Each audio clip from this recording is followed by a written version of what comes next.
Intimidation verbale par le beau-parent aux enfants de ton conjoint. Est-ce que tu as déjà entendu parler de ça?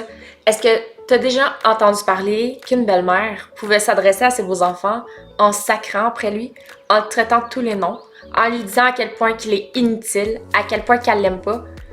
Ma chérie, si c'est ton cas, faut que tu cesses immédiatement. Je vais t'expliquer, en fait, c'est tout simple.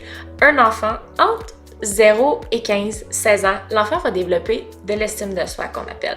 Si l'enfant est toujours rabaissé, si tu lui dis tout le temps à quel point c'est un enfant stupide, à quel point il écoute pas, à quel point il vaut pas grand-chose, à quel point il est pareil comme son autre parent, à quel point il était pas voulu, ben cet enfant-là va être blessé. Donc tu le blesses déjà d'avance dans son évolution d'adulte, en fait. Ce n'est pas ta place et ce n'est surtout pas ton rôle de diminuer l'enfant de ton conjoint. En fait, ça devrait juste être jamais fait, même avec le parent. C'est une des pires catastrophes émotionnelles que tu peux faire à un autre être humain. Si vraiment tu dis de l'enfant qui est pas ci, qui est pas ça, t'es peut-être pas à ta place dans ta famille. Parce qu'une famille recomposée, en fait, pour moi, Marat, c'est le support au conjoint. Donc, jamais, jamais, jamais tu descends ou tu traites l'enfant de quelqu'un d'autre comme étant un moins que rien.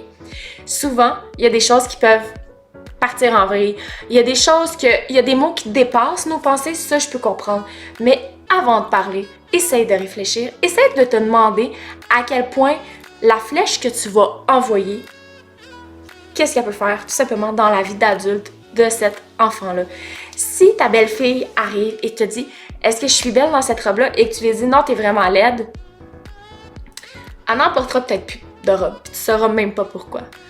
Fait que c'est vraiment important que quand un enfant a pas un comportement adéquat, quand il t'envoie promener, on s'entend, les enfants, ça reste des enfants, mais toi, tu es une adulte, donc tu es supposé faire vraiment attention à ce que tu dis à cet enfant-là. Ce n'est encore pas ta place, ni même la place d'un parent, et je le répète, de descendre en flèche un enfant. Aucune intimidation verbale dans la vie et dans le monde ne devrait être tolérée face à un enfant. Surtout un enfant avec qui on vit, un enfant qui est, aux yeux de ton conjoint, la prunelle de ses propres yeux. T'es peut-être pas à ta place. Oh, moi, c'est ce que je me dis, en fait. Donc, en fait, qu'est-ce que tu peux faire pour éviter ça? Pas toujours être direct avec les enfants. On peut leur donner des fausses vérités. Si tu lui demandes, si la petite te demande « Est-ce que ma robe est belle? » Tu peux lui dire « Oui, t'es jolie dedans. » Un mensonge, c'est un petit mensonge de rien, puis ça va faire que l'enfant va se sentir mieux.